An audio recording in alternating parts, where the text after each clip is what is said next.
Η εποχή του Αυγούστου από το 27 π.Χ. έως το 14 μετά Χριστόν μεσολαβεί η γέννηση του Ιησού Χριστού με ό,τι αυτό σηματοδοτεί τη νέα εποχή. Ο Γάιος Ιούλιος Καίσαρας Οκταβιανός Αύγουστος, όπως είναι το πλήρες όνομά του, ήταν Ρωμαίος πολιτικός και στρατιωτικός ηγέτης. Ήταν ο πρώτος αυτοκράτορας, Ρωμαίος αυτοκράτορας, που κυβέρνησε τη Ρωμαϊκή Αυτοκρατορία από το 27 π.Χ. μέχρι το θάνατό του το 14 μετά Χριστόν. Το τέλος των εμφύλιων συγκρούσεων ανάμεσα σε συγκλητικούς και δημοκρατικούς δόθηκε με μια ναυμαχία κοντά στο ακρωτήριο Άκτιο του Αμβρακικού κόλπου το 31 π.Χ. Ο Μάρκος Αντώνιος συγκρούστηκε με τον Οκταβιανό για τον έλεγχο όλης της Ρωμαϊκής επικράτειας στον Αμβρακικό κόλπο. Αν και ο Οκταβιανός είχε μια δύναμη ελαφρά υποδέστερη αριθμητικά, αλλά σίγουρα καλύτερα ποιοτικά από τον αντίπαλό του, αναδείχθηκε νικητής και πλέον κύριος της νέας κατάστασης. Η περίοδος της Δημοκρατίας είχε και τυπικά πλέον τελειώσει για τη Ρώμη. Μετά την ναυμαχία στο Άκτιο την επόμενη χρονιά, η Αίγυπτος προσαρτήθηκε ως επαρχία στο Ρωμαϊκό κράτος. Στον χάρτη βλέπουμε τη διέλευση των Ρωμαϊκών στρατευμάτων από την Ιταλία στην Ελλάδα, κοντά στο Άκτιο και στη συνέχεια στην Αίγυπτο. Η ισχυροποίηση της κρατικής εξουσίας έγινε την περίοδο του Αυγούστου και στο χάρτη βλέπουμε με έντονα χρώματα τις Ρωμαϊκές επαρχίες.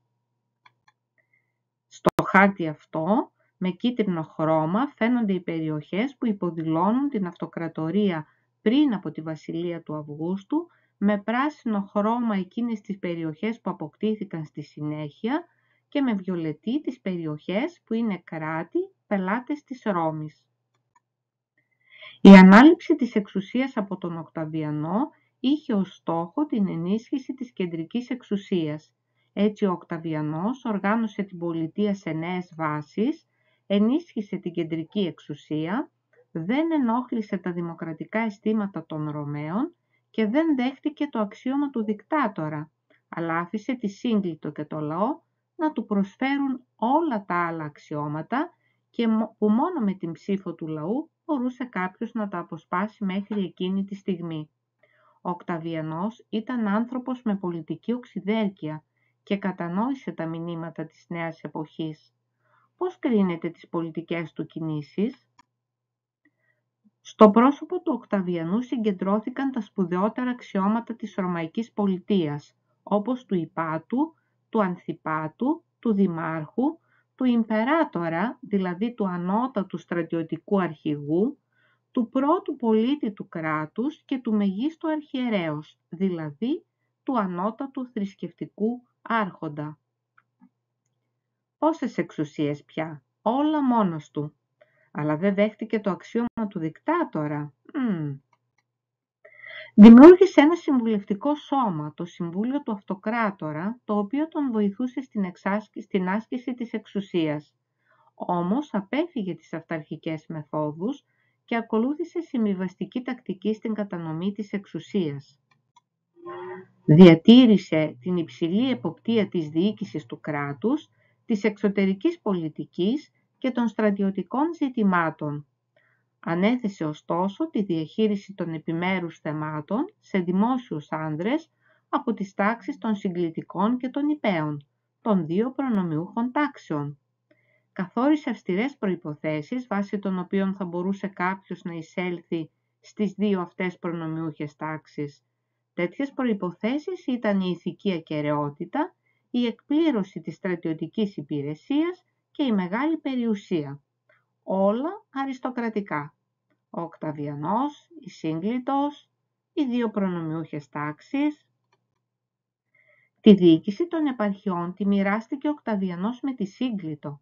Ο Οκταβιανός διόριζε τους στρατιωτικούς διοικητές των παραμεθόριων επαρχιών καθώς και όλων εκείνων που παρουσίαζαν προβλήματα.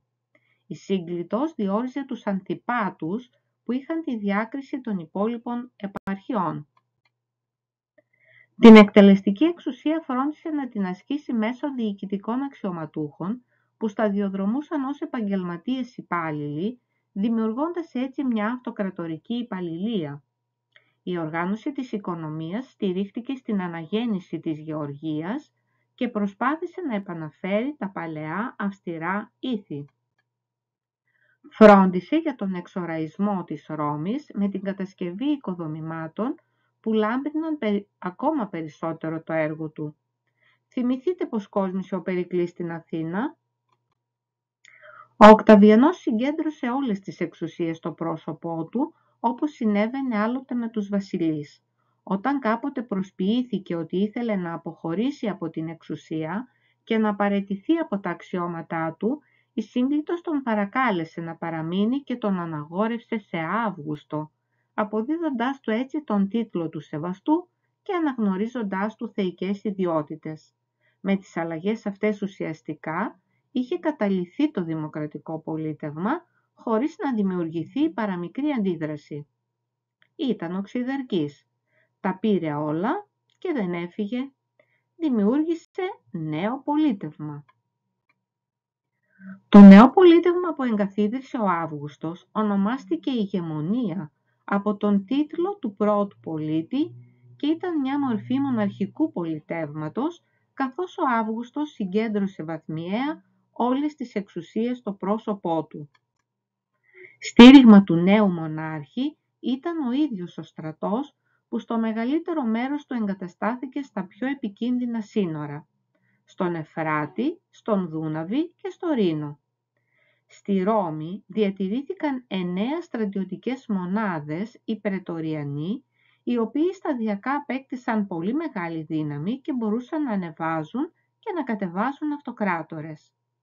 Ωστόσο, ο στρατός στην εποχή του Αυγούστου παρέμεινε πιστός στα καθήκοντά του. Το νέο πολιτιακό καθεστώς που διαμόρφωσε ο Αύγουστος έδινε το δικαίωμα στον πρώτο πολίτη να δρά ως βασιλιάς.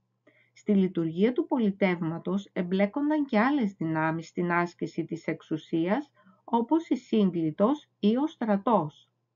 Πολλές φορές παρενέβαιναν δραστικά στη διοίκηση της αυτοκρατορίας, ιδιαίτερα όταν ο αυτοκράτορας δεν διακρινόταν για τις ικανότητές του. Το πολίτευμα της ηγεμονίας ήταν ουσιαστικά μία διαρχή εξουσιών με παράγοντες λειτουργίες τον πρώτο πολίτη και τη Σύγκλιτο. Το θέμα της διαδοχής δεν ήταν θεσμοθετημένο. Ο αυτοκράτορας όριζε το διάδοχό του για την ανάληψη του αξιώματος, αλλά ήταν αναγκαία και η σύμφωνη γνώμη της Συγκλήτου, της οποίας ο ρόλος ήταν καθοριστικός. Ακολουθούν τα παραθέματα, στα οποία είναι υπογραμμισμένες λέξεις, φράσεις κλειδιά ή σημειωμένες με έντονη γραφή, ώστε να μπορείτε με μεγαλύτερη ευκολία να απαντήσετε στα ερωτήματα που θέτει το κάθε παράθεμα.